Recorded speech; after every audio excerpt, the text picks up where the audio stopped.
good evening, and welcome to the Lee Kuo Wei Room of Asia Society Hong Kong Center. I'm so glad to see a full house in here tonight for tonight's program with Richard Shi. We're really delighted, and we're going to have our moderator joining us via Zoom. It's kind of the other way around, but it's great that technology works to bring a program like this, and really, wonderful speakers from all over the world. And this time, our moderator, TK Sabapathy, will be joining us via Zoom from, I believe he's in Singapore, art historian, curator, and critic. But Richard, photographer and author, is with us, and he's going to talk about seeing Borobudur, Lalita Vistara Reliefs. And when I want to really thank two people for introducing Richard to us, Trina and Yvonne. I just looked it up. It was only January, had a nice lunch, seeing the book. It's like, this is an Asia Society program, very much so. And it's about Borobudur. Can I see a show of hand how many people have been there? I envy you all because I have not. And it's been on my bucket list for the last, I have to say, 20 years because it's one of those places I know I'm going to be. And I think I was planning on it, and then COVID hit. So I still have not had the pleasure, but seeing the book, I have a copy of the book, and just makes you want to go even more. And I know there's a lot more restrictions since this last couple of years, but still, I think the next best thing of visiting it is getting a copy of Richard's book. And it's available. I'm sure Richard's happy to sign it for all of you. We are really, really happy that he is here from, I think, Singapore, arrived here a couple of days ago. And, he is someone who I find fascinating, trained architect, and he is somebody who has been working on this project for over 20 years and is truly a labor of love. And he's going to show us, share with us his passion with this talk tonight. And, we welcome suggestions and introductions, and it's through friends like Trina and Yvonne that we get to meet more interesting people. And so if you have programs, idea, feel free to let us know. This year, we will be celebrating our 35th anniversary of Asia Society Hong Kong, and we have a lot of exciting programs planned come fall. So please join as member. I know some of you are not members, and I won't ask the question who's not a member. But those of you who are not, please considering becoming Asia Society Hong Kong member, because we're going to have some really great programs coming up. And programs like this, as well as business and policy programs and great educational programs. And we are a part of the ASEAN Film Festival. So there will be quite a few film on the ASEAN Film Festival that will be showing here at Asia Society starting in I believe, in August. So enough of that, and I'm just going to right now, delighted to bring Richard on to get the program started. Thank you.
Thank you, Alice, and the Asia Society inviting me to here tonight, this evening. I'm a little bit nervous, so. Today I'm going to talk about how I photographed all the reliefs in Borobudur over the many years and many visits, and my experience in how to photograph every one of them in the best possible way, which you will see in the book.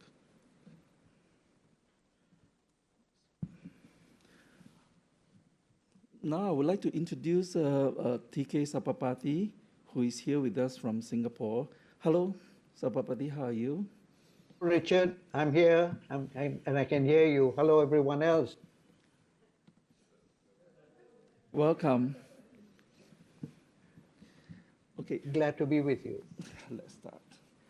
My exposure to Borobudur actually goes back all the way from the late 80s. While I studied in the National Junior College in Singapore. I was in an art elective program, and they have courses in art history which we are required to be involved. Now, the syllabus covers the early history of Southeast Asian art, and from there I met Borobudur. That was also the first time that I met TK Sabapathy as my tutor. And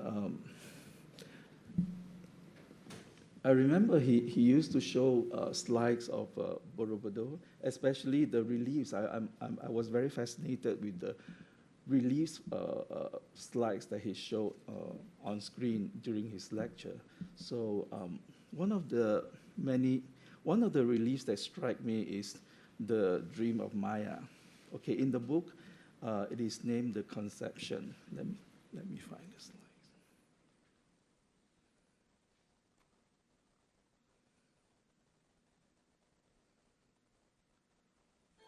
Oh, sorry.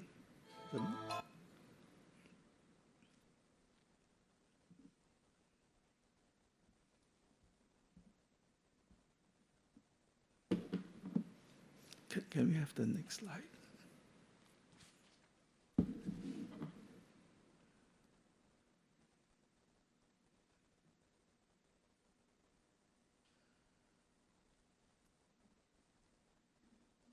Okay. Sorry about that.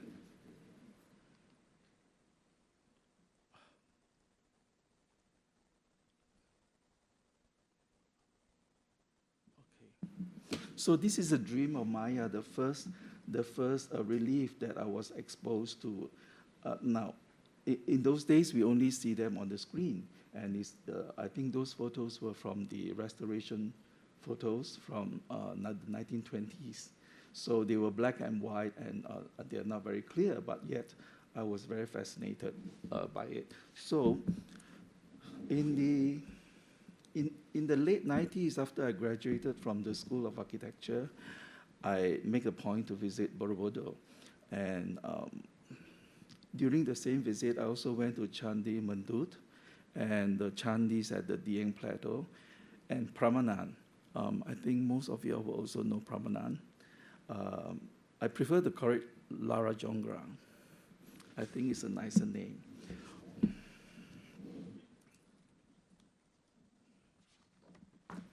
Okay, the Dream of Maya, I would like to read the description from this and why it fascinates me. Now, I remember clearly this relief shown during a lecture in the history of Southeast Asian art. It was introduced by Sabapathy as a dream of Maya. Now, Maya dreams of a white elephant appearing and entering her womb, which you can see her lying more or less towards the center, the left center of the relief. Now, she reclines in her chamber on the upper level of the palace while guards bearing swords and shields watch over the palace at the lower level on either side of a pair of closed palace doors. Now, she is attended by waiting women, with the one closest to her holding a fan, while two stands outside the palace under a tree, seemingly in conversation.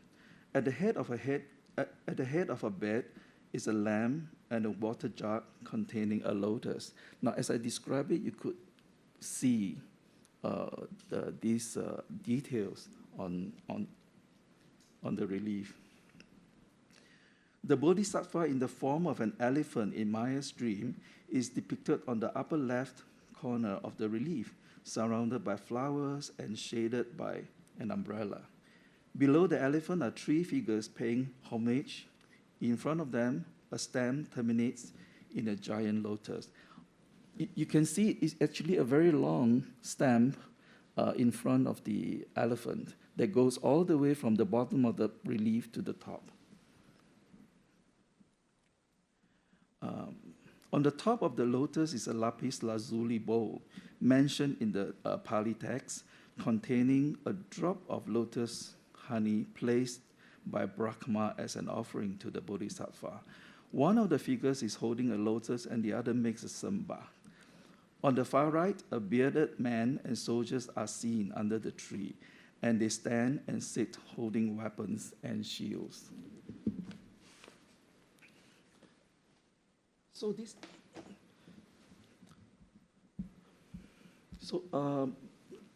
When I first went to Borobudur and I looked out for this relief, I was fascinated by the sheer size. I didn't know it was so big. It is bigger than the screen here. So you can imagine that you can see all the little details in this relief.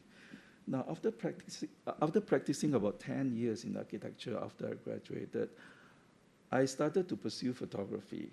Now, photography to me is a modern medium expressing my old interest in my architectural studies, especially in ancient architecture and culture.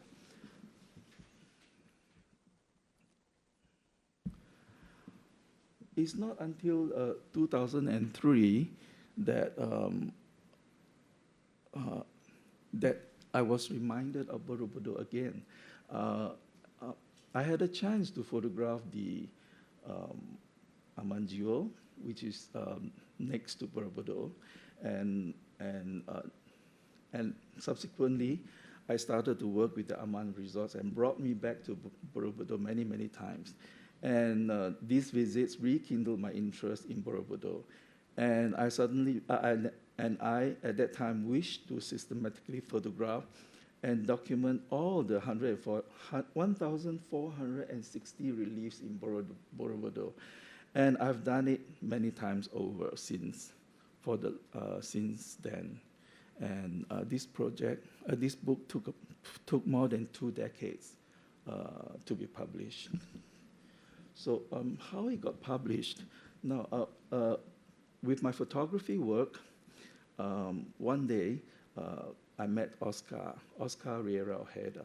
He has a company that published a lot of architectural books of famous architects.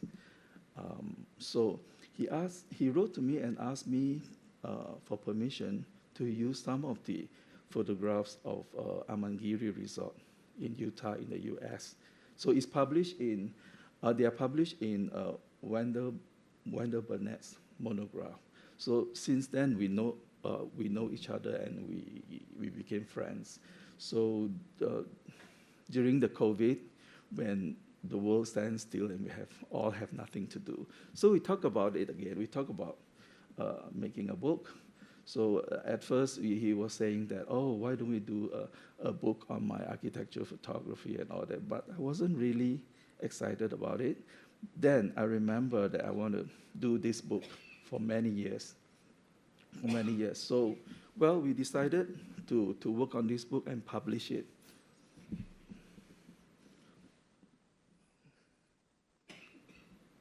TK, you have Sabapathy. You want to ask me something about? Do you want to ask me something at this point?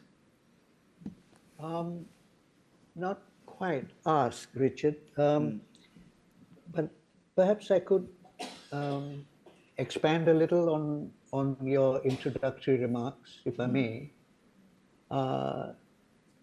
We will be, as I understand it, the main purpose of this gathering and this discussion is to really talk about the book as a thing, as an entity. I just want to say a few things, obvious, but it might be useful to say them. It is a publication made up of 225 pages consisting of texts and images.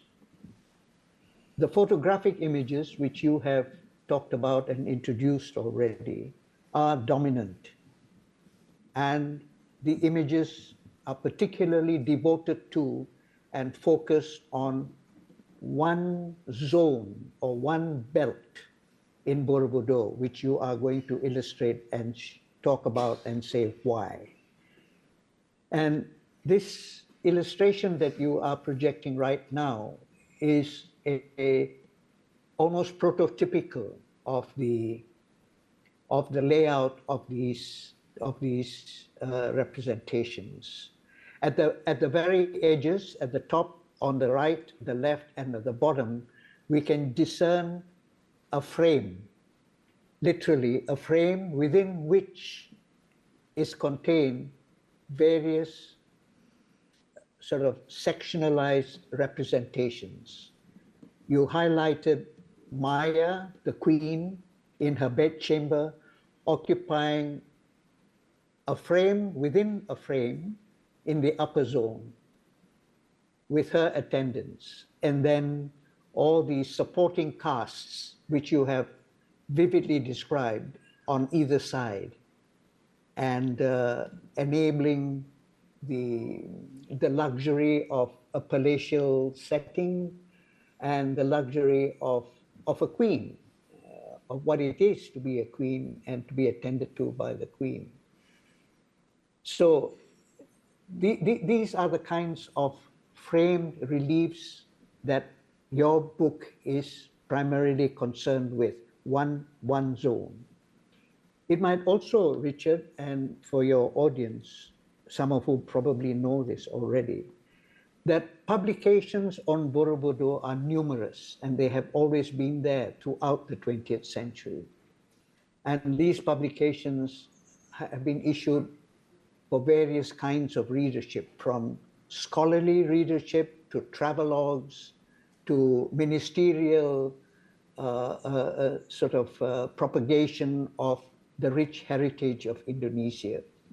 So in this sense, Richardson's book keeps company with all of these, but with an enormous distinction and distinctiveness. And that distinctiveness is in the content, which we will talk about subsequently. Richard, I thought I would make those introductory remarks. Okay. Now, before we go on, let's talk about the title of the book. It's called Seeing Borobudur. Now, the word "see" kept coming back to us with my discussion with Sabapathy, and he kept mentioning how seeing is a form of pilgrimage, meditation, and enlightenment, which is I think is very appropriate for visiting Borobudur. Okay, when we stop and look and stare at these reliefs, we begin to see characters and their attires, their activities in the environment, the architecture, the animals, the flora and the fauna that form their unique environments and their cultural and artistic styles. Now, my biggest delight is that despite the origin of the stories being in India, the reliefs are depicted entirely in the Javanese tradition, as if the events took place in Java. Okay, let's go to Borobudur.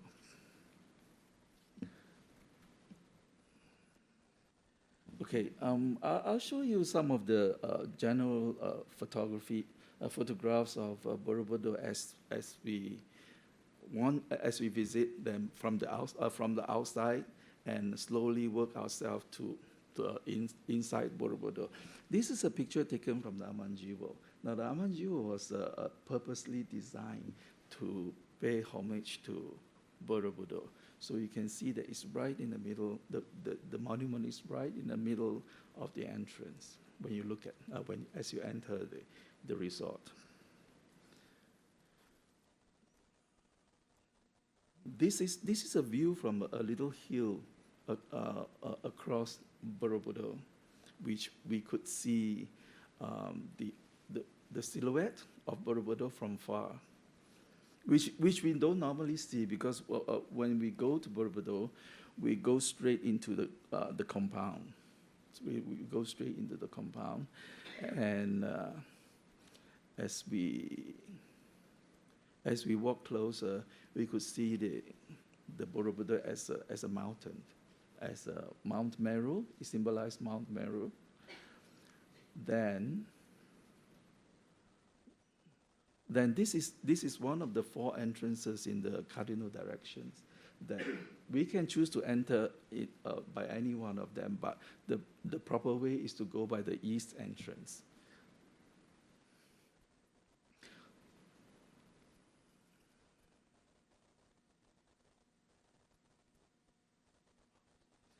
So usually tourists will just go right up to the top of Borobudur where you could see the surrounding, and I think in the morning is very beautiful. Most of them will be there to watch the sunrise, and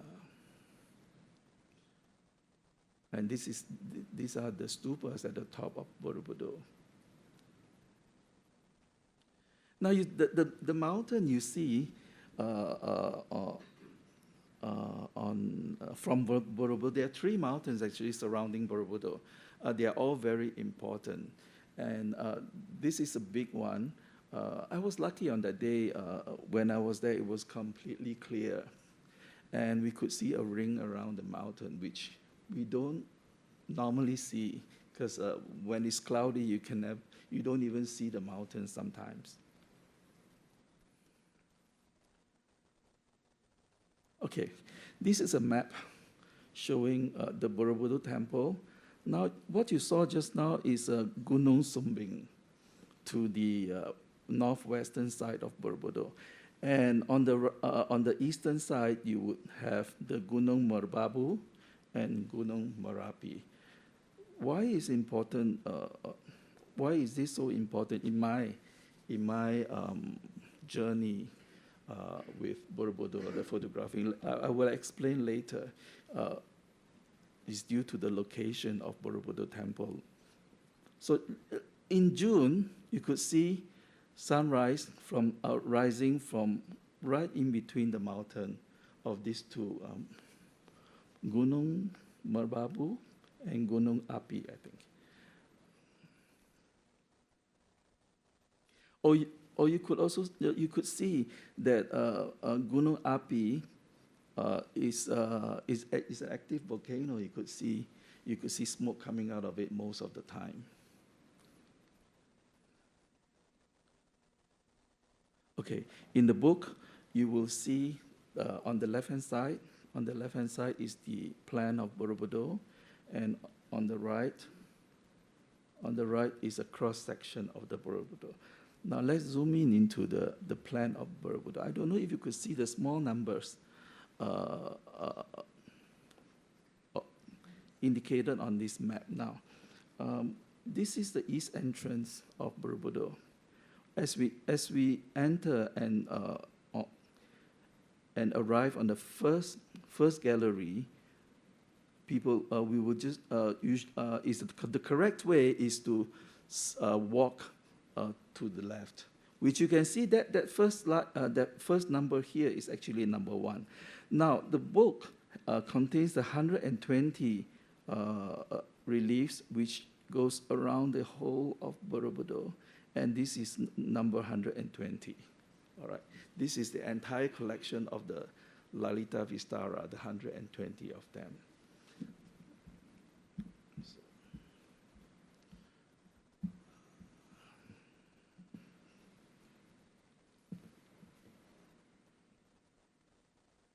This is showing the section. Now, what we are seeing is only a small section of the Borobudur reliefs, which is on the first which is on the first terrace here, first gallery, I would say. Now, the main wall of this gallery has 2 sets of reliefs. One set is on the upper level, which is the Lalita Vistara, and there's another set of 120 below it, below them. See, this is a section. This is a very clear section of Borobudur where it shows you all the different families or the different stories, different sets of stories of Borobudur reliefs. Now we are only at the A1, which is the Lalita Vistara.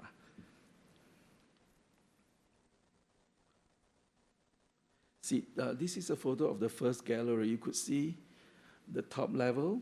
This is the upper level reliefs. This upper level, and this is the lower level reliefs. Now, in this picture, you can already see that this is quite early in the morning. These reliefs are facing the east, and you can already see shadows from the balustrades casting shadows on the relief. So this is not the right time actually to photograph these reliefs. I really have to wait for the right time when there is no interrupting shadows on these reliefs.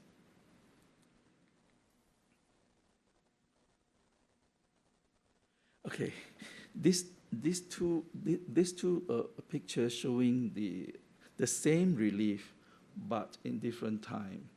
The one on top is taken with the proper sunlight on it. But the one below, which I took for the first time, you don't see anything. For me, I don't see anything because it's all jumbled up in a photo. And these reliefs are on the southern facing the south of Borobudur.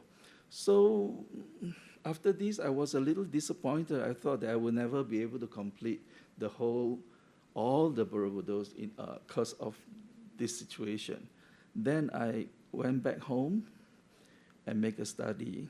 Now, this is a world map showing Borobudur here. Where is Borobudur is here. As you can see that this is the equator, and this is the Tropic of Cancer, and this is the Tropic of Capricorn. Now, Borobudur is almost halfway towards the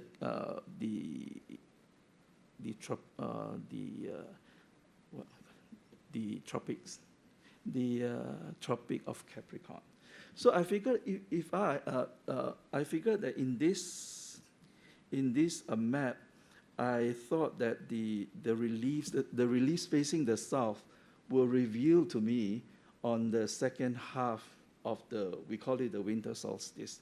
So I think it will be even very late in the period of towards the winter solstice.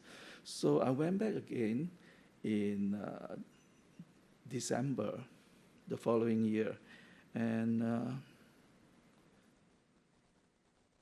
I took these reliefs again. These are all from the southern side because they are the most difficult to photograph because they are only shown in the sun for I think 3 or 4 months of the year, and during those months it's rainy season, so many times I don't get the sun as well. These took forever for me to complete. So you could see that with and without the sun, there's a lot of difference. So I can't just present these in a book. So I really have to get these pictures.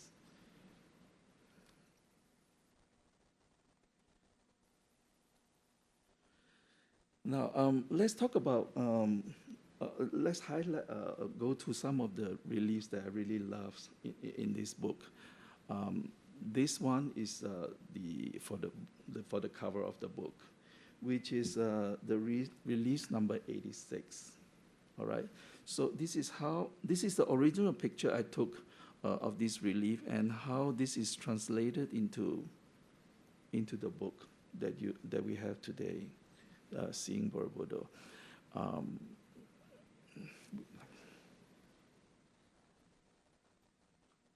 Maybe I will describe. I will describe some. I will read the description of this relief from the book. This artistic, exquisitely vivacious panel is my favorite in Lalita Vistara Reliefs. It is selected as a cover image for this book. When seeing this relief, it feels like 1,000 things are happening at the same time. I can almost smell the flowers strewn virtually everywhere. On the right, we see the Bodhisattva in the river of Nagas, Narayana.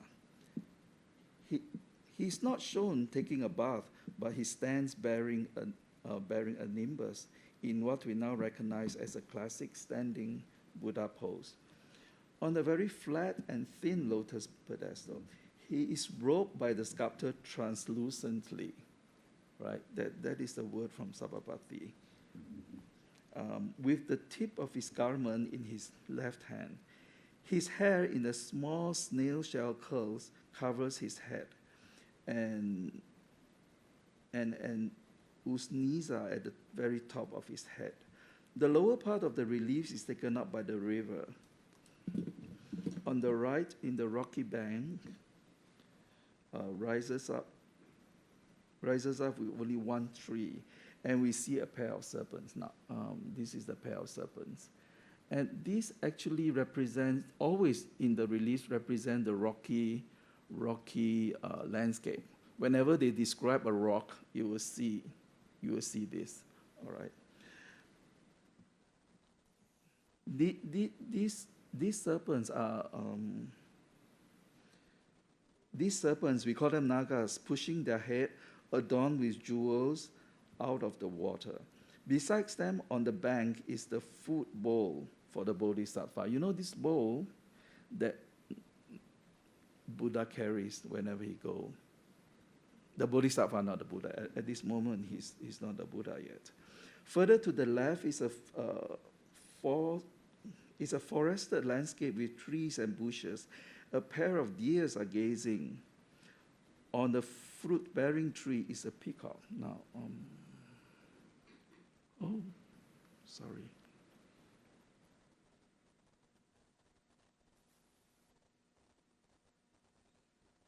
So you can see this pair of deers here and the trees with a peacock on top. At the lower left corner, a rock appears with a serpent in front of it. Who is here? You could see that there's a serpent here. In the river are not only fishes, but also flowers. Now, the river fishes, you could see them, the fishes here in the relief. This whole part is the river. More flowers and garlands fall from the sky, strewn by gods who hover in clouds with containers of flowers. One deity is seen hovering on the right with 5 more on the left. The furthest 2 in this group are evidently inhabitants of the Brahma heaven, dressed as earthly ascetics and hermits. Even though some of the parts are rather damaged, this relief still remains its dynamism and artistry and intricacy. So that's why I chose this relief for the cover. Now, as I said, that when we walk into Borobudur by the east entrance, this is the first relief that we're going to see. Now, in the book is clearly numbered from 1 to 120, and this is number 1.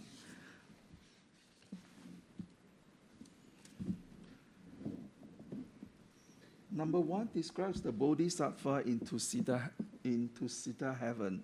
Now, this is before Buddha was born. When you saw just now, the dream of Buddha was number 13.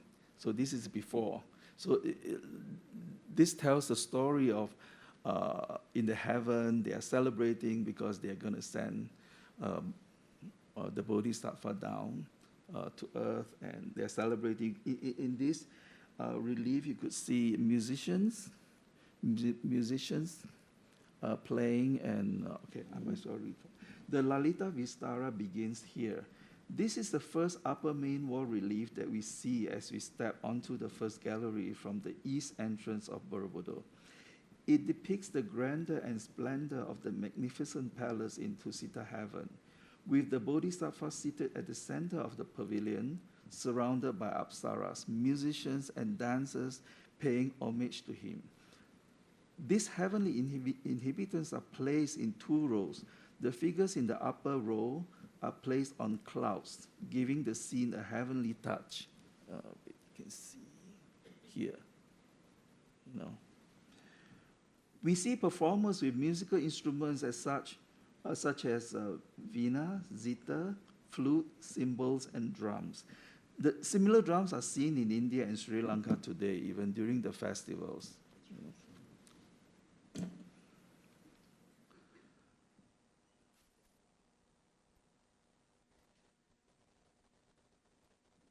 You have seen number 13, and we did. Now, this is another relief that is, to me, is fascinating. Let's read the description from there. Is everything okay? It's better to read from the book because it's easier.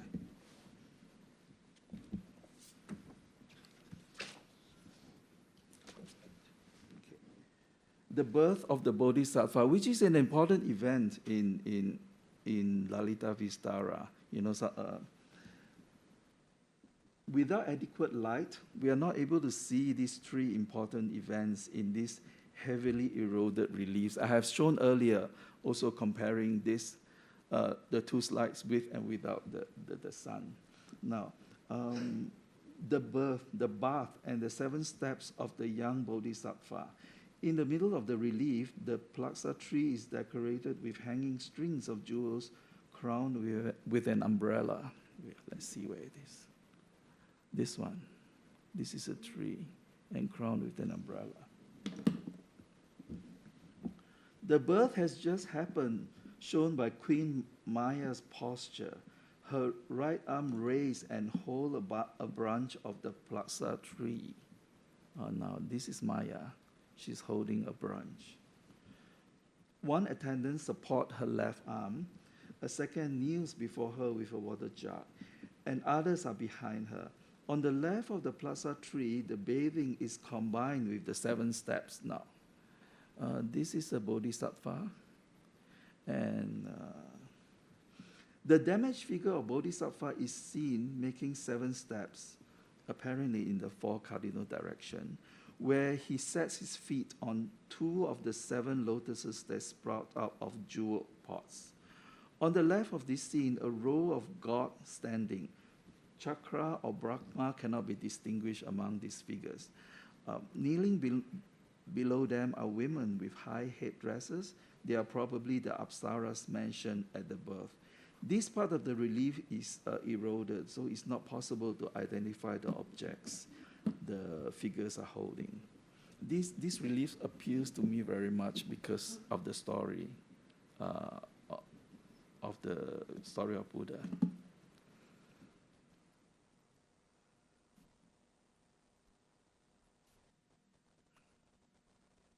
Now, this is a very important one and a very beautiful one. The Great Departure, which is number 65. Now, the famous scene of the departure of the Bodhisattvas Mahabiniskramana, aerially born in the Lalita Vistara, is depicted beautifully and vividly in one of my favorite reliefs. It appears frequently and enduringly in publications. Everyone is ready for the Bodhisattva as he climbs onto his horse named Kantaka. A tree on the far right suggests that they have not taken off into the air. The sculptor renders the tree as radiating light by inscribing linear marks on the edge of the foliage. Now you could see faint, you see here, around the tree. At the upper left-hand corner, in front of the Bodhisattva and his horse, 2 gods, very likely Chakra and Brahma. They are leading the way. One carries an umbrella. Flowers appear from above in full bloom. Kantaka hoofs are placed on large lotus cushions, one at the front and one at the back. You could see here. These are the hoofs.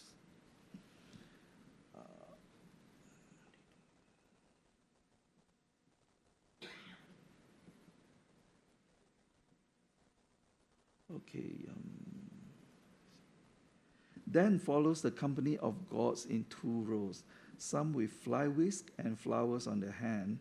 4 figures on the lower right hovering among clouds are probably female apsaras.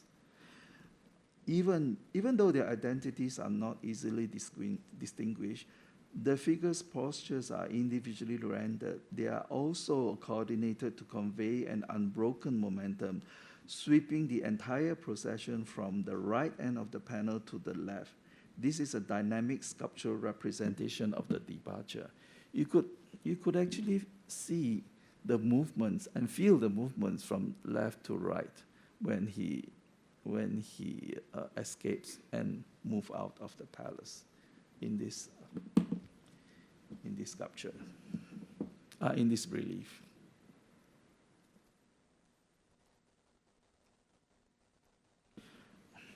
This is Sabapathy's favorite. Okay. The Bodhisattva takes leave of Chandaka and Kandaka and cuts off his hair. This is a very prominent one. The Bodhisattva is depicted standing on a lotus pedestal. Even so, he now is in a forest-like setting, indicated in the panel with rich flora and fauna, which are unique to Java. Delightfully depicted in this and the following relief panels. At the lower right and lower left, we see various plants with different kinds of foliage.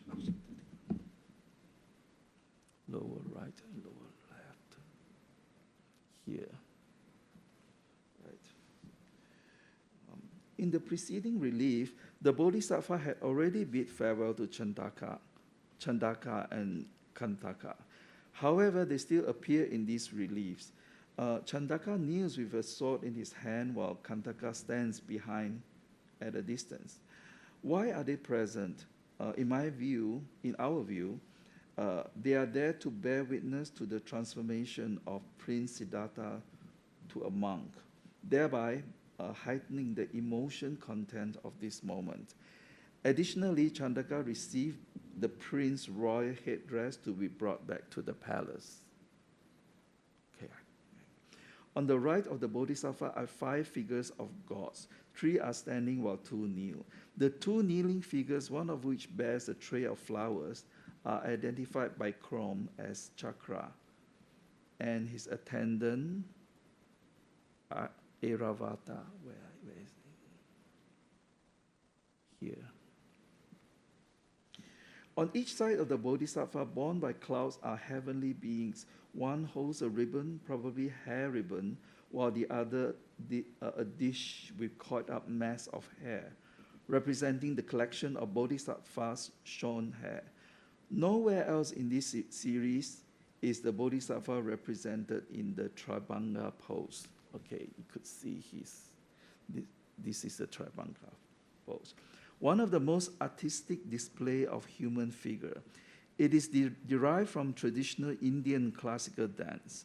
This tri-band position is rendered to embody the grace of Bodhisattva while cutting his hair, with a sword, as if performing a ritual in the form of dance.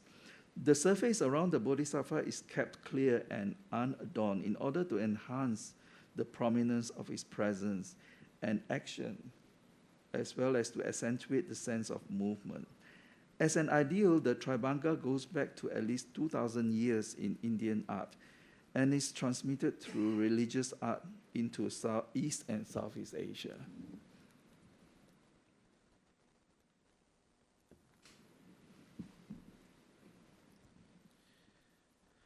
Okay, there are a few more slides of the reliefs that I've selected, but we're running out of time, so we'll just quickly go through them, and you can read the description later in the book. Okay, I have to talk about this one. This is one of my favorites, sorry.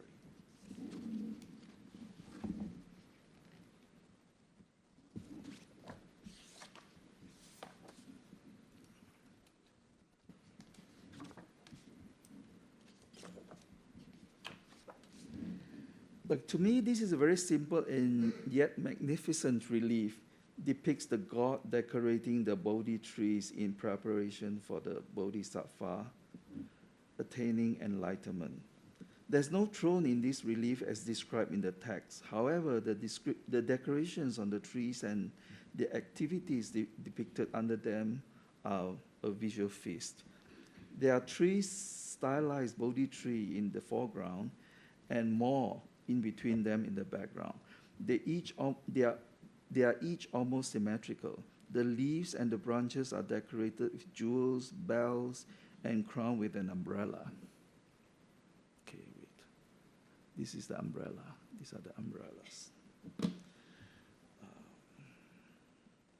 We see jewel decoration of the tree trunks too. On each side of the Bodhi trees are gods who are kneeling or sitting, engaging in various activities. In front of the trunk of the trees on the left and right are conch shells filled with flowers.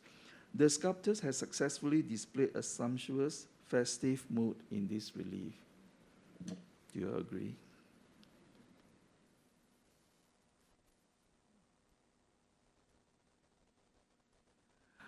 All right. Okay. So this is the last relief in this series of Lalita Vistara, the first sermon. You could read the description later on in the book because it's quite a lengthy one, but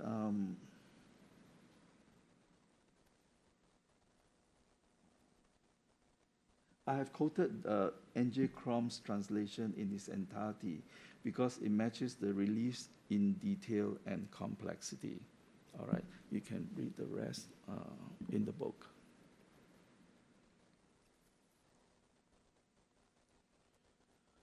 So before I end this presentation, I'd like to show you some of the slides, some of the reliefs. As I said, I photographed all of the reliefs, and after Lalita Vistara, we are talking about the A2 here. We have the A1 is a Lalita Vistara, and the A2, they are there are other stories. There are other stories from the Buddhist texts.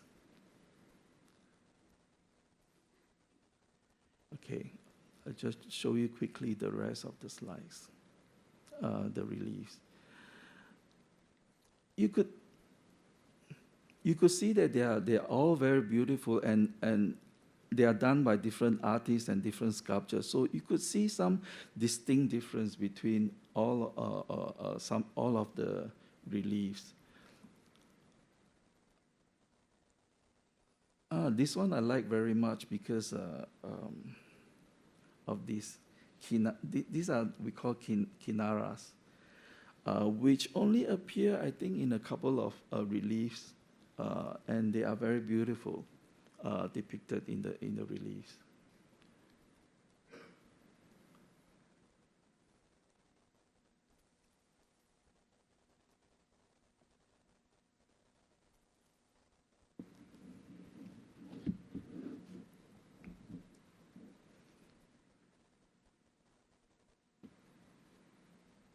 This is probably one of the contests. It appears in many of the slides. The archery contest. So okay.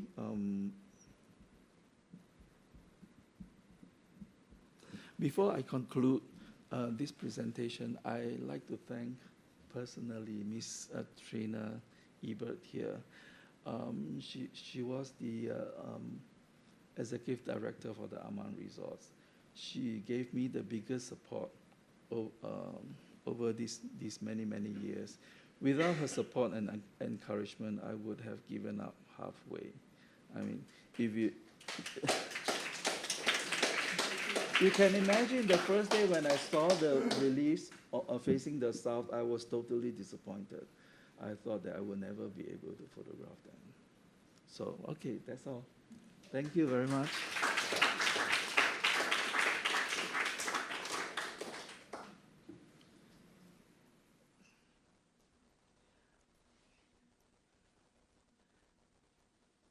So,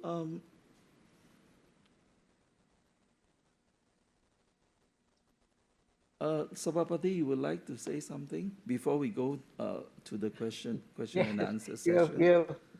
You've done a magnificent presentation, Richard, and especially your accounting of the individual panels you nominated to illustrate. And may I just comment on them? Two things struck me about them. The articulation and the vivid energy with which you described what was visible, what is visible, and the manner in which the sculptors have placed all these figures and the supporting objects in a single picture-like frame. In many instances, your narrative far exceeds what is in the Lalita Vistara, which must mean that, or we could ask, what is the relationship between the text and the image? The text is there. How did the designers read the text and then transform the text into a picture? Because the picture is not exactly the text, and the text is not exactly the picture. And your description conveys to me that there are things that are added, things that are edited, things that are amplified, things that are magnified, which may tell us something about what is possible in the visual world and what is possible in the written and the literary world. So there's not an exact match between the picture and the word. While we need the text to make sense of the picture tends to tell a visual story which is different from a literary story.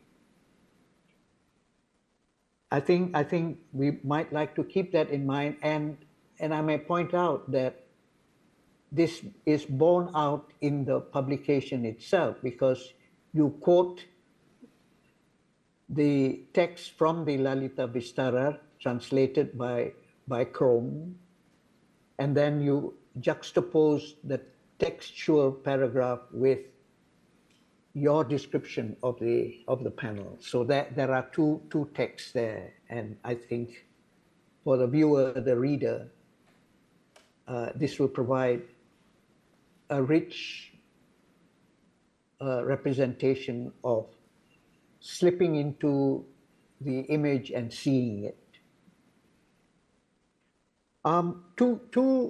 If I can pose two questions for you, Richard. One is, why the Lalita Vistara of all the reliefs, and you have photographed all of them, all the 1,420, and you have presumably photographed also the Buddha images that are carved in the round, of which there are 430 odd, and so on. And this is your first book publication.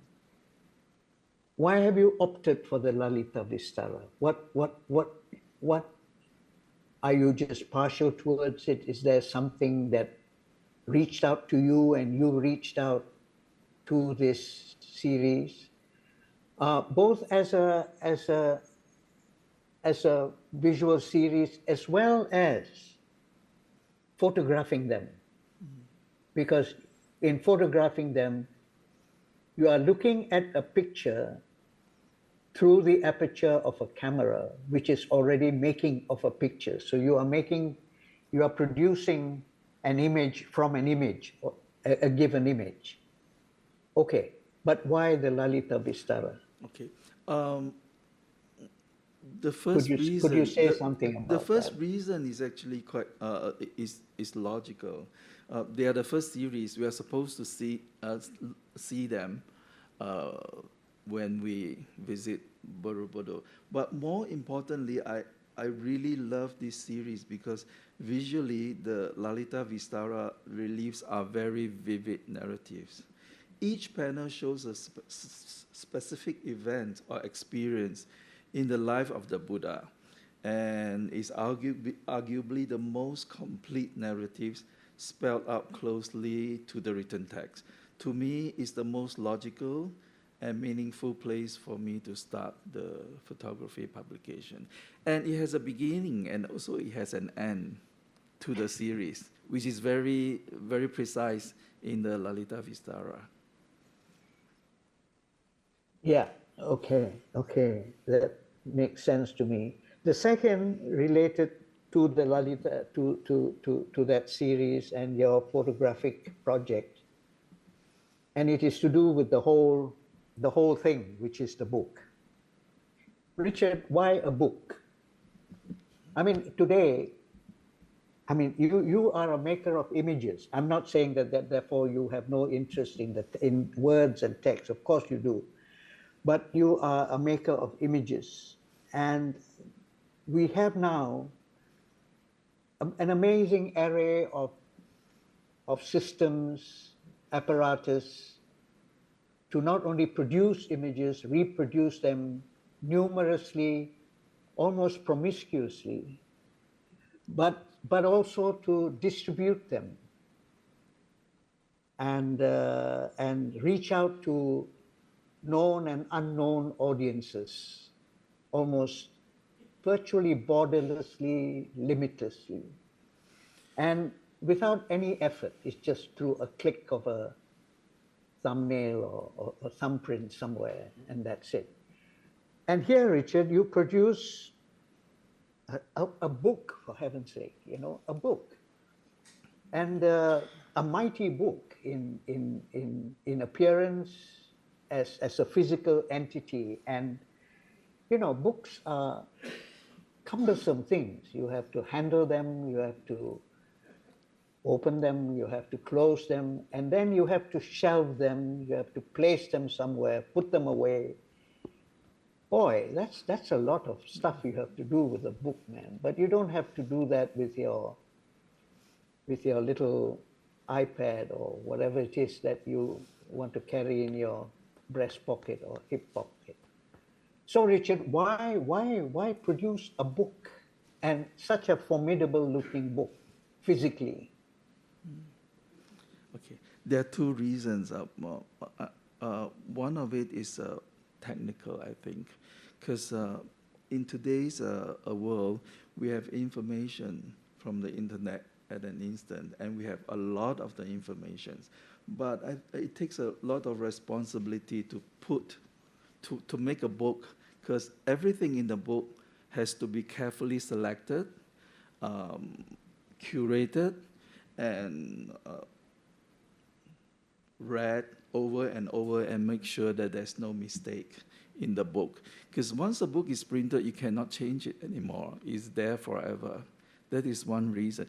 And when we have information coming to us all the time, and a lot of them, they are fragmented. They are not organized. So with the book, we could organize this information, and very clearly, if we have a concept and idea, we can have it clearly represented in a book. All right. Second reason is that I love books. It has this tactile quality that we don't get from digital iPads, computers, computer screens.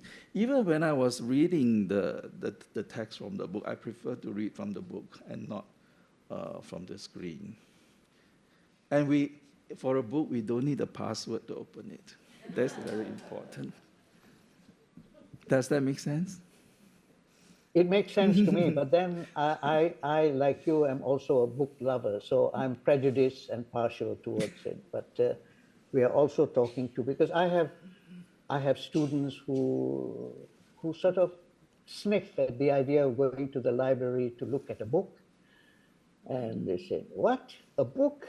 Oh, spare me that, something else." So there we go. But then, and by way of set of concluding observations, may I, although I have been involved in the book, Richard, I'd like to congratulate you because the, this book came out of you and your motivations, your desire, your intentions, and your endeavor. You pursued it, developed it, fussed over it, and brought it together.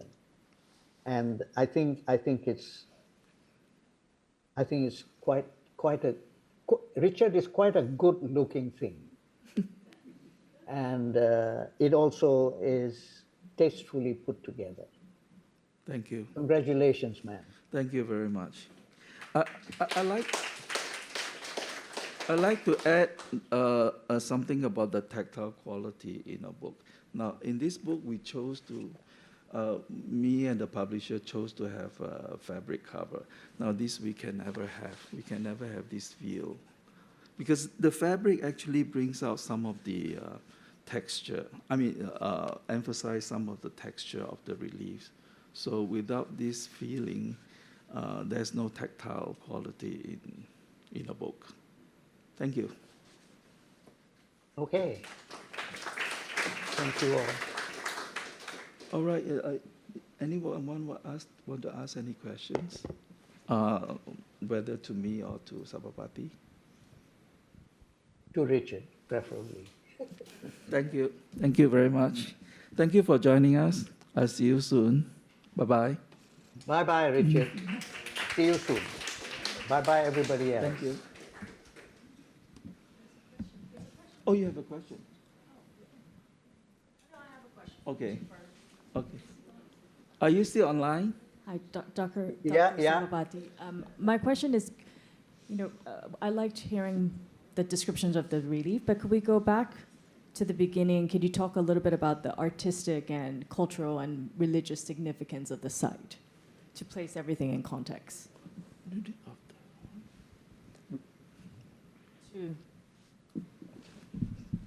Can you hear that? Did you hear that? Yes, the I question is asked towards. She's asking you a question. So my question is, could you place this site in context and talk a little bit about the artistic, cultural, and religious significance of Borobudur?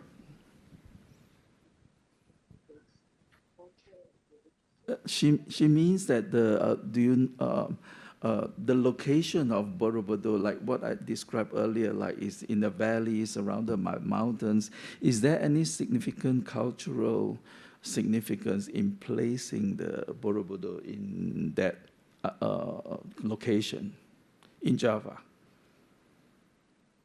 Well, are you directing that to me now? Yes. Yes, I am. Well, there's been considerable speculation on this, and Richard, when you projected that map with the ring of mountains, no doubt the designers and the commissioners for Borobudur in nominating that site, which, by the way, Borobudur is built on a hill, on a natural hill. And on that hill has been accumulated a built hill or a built mountain, which you also alluded to. So it is a projection into space, simulating a mountain. And Richard, you mentioned Mount Meru, which is a cardinal conception in Buddhist architectural thinking, in the sense that the built form, not all of them, but built forms could aspire towards the image of a mountain. which enables the gradual, decisive, and systematic ascendancy of human awareness and human consciousness, and the quest for knowledge and enlightenment has a trajectory that is vertically inclined. How about the cultural context in Java? Because it's basically Yes, one presumes that these were understood by the Javanese at that time.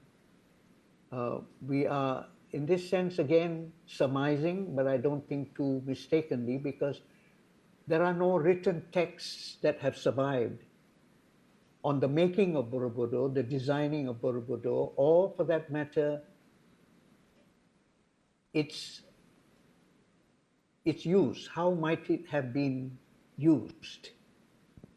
So the reconstruction of all of these have been analogous by looking at comparable situations both in Java and elsewhere. But one has to, I think the cultural would be related to the practice of Buddhism at that time in Java. We are talking about the first half of the 9th century, and a particular practice of Buddhism which collectively can be referred to as the Mahayana school or the Mahayana trajectory of Buddhism, in which, as you have used the term, the bodhisattva is a kind of a cardinal conception, because the bodhisattva is a bridge between the human and the aspirational goal that is at the heart of the teachings of the historic Buddha. So the design of Borobudur, you showed the ground plan, the geometry that prevails is one that recurs in the planning of Buddhist, both monastic and ritualistic kinds of architectural forms. So the cultural and the artistic, I think that was where the question sort of led us to or wanted us, has to be, I think, elaborated on through Buddhist perspectives, because that is the purpose of that whole monument. And in choosing to look at one component of it, which is the Lalita Vistara, we are talking about the narrative, the storytelling aspect in the practice of Buddhism, the storytelling aspect in the propagation of Buddhism in the cultural sphere, or the absorption of Buddhism in the cultural sphere. How do stories convey this? And this is not any ordinary story, it is the story of the historic Buddha. From the moment of the decision to descend from the heavens into the earthly sphere, and then taking on the earthly form of a human being, Shakyamuni Siddhartha, until the moment of personal enlightenment. And that's where the story ends, because that is the end of the human dimension of life. After that, the stepped pyramid goes up, dealing with other aspects of realizing these aspirations. I think these are the avenues that one could go along to illuminate that question. And looking at the panels at all levels, each one of those are aspects of visually propelling the bodhisattva, and all of us are potential bodhisattvas in that respect when entering Borobudur. Okay, thank you, Sabapathy. Okay. Okay. Bye. Thank you very much.